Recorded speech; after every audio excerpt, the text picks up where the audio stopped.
Бәріңе сәлем, сіздермен бірге мен Нұрмат Қымбат. Және бүгін біз шығарма жасайтын боламыз. Біз Оралхан Бөкейдің Кербұға атты шығармасын жасаймыз. Және де Кербұға ол атаман болады. Барлық сол бұғыларды басқарып жүреді. Және де ол өте кәрі болады, кәрдеп қалған болады. Жасы келген. Және де ол жас Кербұғамен жекпе-жекке түседі. Содан жеңіліс табады. Олардың төбелесі ұзаққа созылады.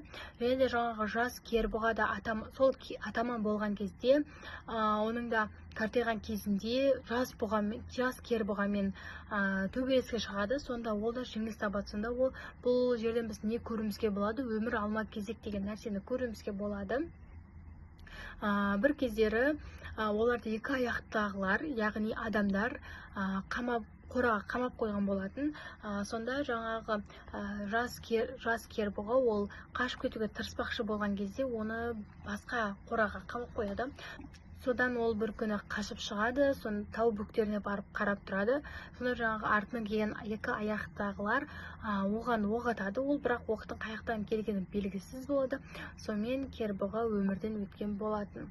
Яғни бұл шығарманың қорытынды жасап кететін болсам, өмір алма кезек деген мақалға айтатын болсам, мысалы бірінші жас Кербұғамен төбелесіп өзі ұтып алды. Яғни өмір алма кезек болып, ол өз алдына келіп, өзі де ұтылды. Сонымен біздің шығармамыз аяқталды. Назарларыңызға рахмет.